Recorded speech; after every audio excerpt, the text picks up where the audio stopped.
जय हिंद साथियों, मैं आपको इस टाइम लाइव होकर कोई चीज दिखाना चाहता था। हमारे सिरसा के बाजारों के हालात कि देखिए, हमारे सफाई कर्मचारी नगर परिषद वाले सुबह आकर सफाई करते हैं शहर की। ठीक है, उसमें जो कमियां थी उसको हम दुरुस्त करने का पूरा प्रयास कर रहे हैं। अभी भी कमियां हैं, उनको समय थोड़ा सा चाहिए, पर हम लगे हुए हैं। लेकिन कुछ ड्यूटी हमारे शहरवासियों की भी बनती है। अब एक चीज देखें कि अगर कोई घर के अंदर अगर माँ पोछा लगाती है फर्श पे, तो अगर उसी समय बच्चा आकर उस पे गंदे बूट लेकर कोई भी उस पे चलता है तो माँ अपने बच्चे को डांटती है। तो उसी प्रकार से देखिए कि अगर हमारे घर के अंदर डस्टबिन रखा है, तो डस्टबिन के अंदर अगर बच्चा गार्बेज ना डाले तो उसको डांट पड़ती है कि तूने इसको फर्श पे नहीं खिंडाना। तो इसी प्रकार से कुछ फर्ज हमारा अपने इलाके के प्रति भी बनता है। सारी चीजें सरकार प्रशासन उससे उम्मीद मत करिए, क्योंकि जब तक हम सब लोग मिलकर अपने आप में बदलाव नहीं लेकर आएंगे। मैंने ये कोई स्पीच या कोई प्रवचन देने के लिए वीडियो नहीं बनाई, लेकिन मैं जब कई बार रात के समय शहर में चक्कर लगाता हूं कि क्या कमी है, क्या बात है। अब मैं निकला था कि देखूं कि किस प्रकार से हम और आगे क्या शहर के लिए कर सकते हैं। तो आपको मैं दिखाता हूं कि रात के समय हमारे दुकानदार भाई कूड़े को अपनी दुकान को साफ कर कर और कूड़ा बिल्कुल सड़क पे घेर देते हैं। इससे एक तो देखिए कि जो भी सफाई करने सुबह कर्मचारी आएंगे, हमारी माएं हैं, हमारी बहनें, हमारी बेटियां, हमारे भाई, हमारे बुजुर्ग हैं, वही आएंगे। एक हम लिफाफे के अंदर बांधकर कूड़े को अगर अपनी दुकान के आगे रखें तो उससे गंदगी नहीं फैलेगी, उनको भी काम में जोर कम आएगा और देखने में शहर के हालात भी ठीक लगेंगे। ये आपको मैं दिखाता हूं। ये देखिए, ये आज नहीं, केवल मैंने कई बार नोटिस ये चीज की है। तो ये इस प्रकार से जो भी हमारे दुकानदार भाई हैं, मैं आपको दिखाऊंगा। ये देखिए, ये जब शाम को आते हैं तो ये इस प्रकार से गंदगी नहीं होती, लेकिन जब ये दुकानों को मंगल करके जाते हैं तो ये सारे बाजार के अंदर यही हालात इस प्रकार से होते हैं। आपको दिखाएंगे।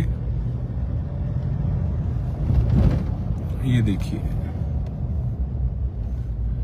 अब आप खुद ये देखिए, ये कोई अच्छा लग रहा है कि हमारे बाजार के, हमारे शहर के, हमारे इलाके के क्या हालात हैं।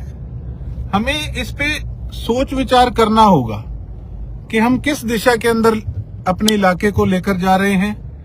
और कहीं ना कहीं देखो, आने वाली जो हमारी पीढ़ियां हैं वो भी हमसे सीखेंगी, हमें देखेंगी कि हम किस प्रकार से अपने देश के लिए, प्रदेश के लिए, अपने इलाके के लिए कुछ कर रहे हैं। ये देखिए, ये आपको दिखाएंगे। चलो, ये देखिए, ये सभी जब दुकानें साफ करके बिल्कुल कूड़े को इस प्रकार से बीच में फेंका जाता है। ये बताइए, अब कोई भी यहां से क्रॉस करेगा, क्या हालात, क्या इंप्रेशन हमारे इलाके का, किस प्रकार का इंप्रेशन। ये देखिए, तो देखिए, मुझे कोई भी कुछ भी बोल सकता है कि जी ये क्या कर रहा है, ये हम दुकानदारों को बोल रहा है, लेकिन मुझे देखकर बड़ी पीड़ा होती है कि किस प्रकार से, उधर लो, ये देखिए कि किस प्रकार से हम अपने इलाके को साफ सुथरा बनाना चाहते हैं। अब ये अतिक्रमण की बात है, अब बताइए हम क्या करें। ये देखिए किस प्रकार के हालात। अब इनका जिम्मेवार कौन है? सुबह ये सफाई हो जाएगी, आगे लो, लेकिन सुबह सफाई हो जाएगी, लेकिन रात को क्या हालात हम अपने इलाके के बनाकर सोते हैं। हम आने वाले अपने बच्चों को क्या सिखाएंगे, हम अपने बच्चों को क्या समझाएंगे। तो मेरी यही हाथ जोड़ के गुजारिश है, आगे लेना, कि प्लीज हमने अपने सिरसा को बहुत साफ सुथरा बनाना है।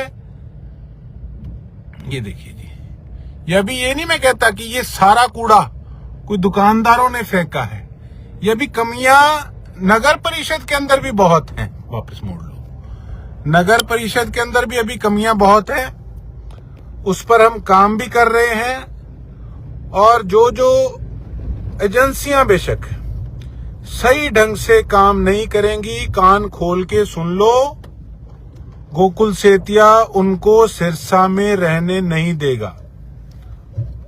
ये पल्ले बांध लेना, ये मेरी बात, ढंग से बंदे बन के काम कर लो, नहीं तो कॉम्प्रोमाइज करने वाला कोई भी ऑफिसर, कोई भी जिसने ठेका लिया है, वो इस लपेटे से नहीं निकल पाएगा। और इनको पता भी नहीं लगना कि जिस दिन स्टेट के आगू आए या कोई और लीडरशिप यहां पर सिरसा आई, तो किस प्रकार से उनको मैं किस समय सर्वे के लिए पॉइंट चेक करके कहां ले जाऊं। और फिर कुछ कामचोर अधिकारियों को या कुछ ठेका लेने वाले लोगों को, जिनको मुफ्त में बैठ के खाने की आदत पड़ी हुई है, कहीं उनको अपना ठेका गंवाना पड़े और कुछ कामचोर अफसरों को अपनी नौकरी से हाथ धोना पड़े। ये देखिए, चलो अब बताइए, इसको जरूर वायरल कीजिएगा।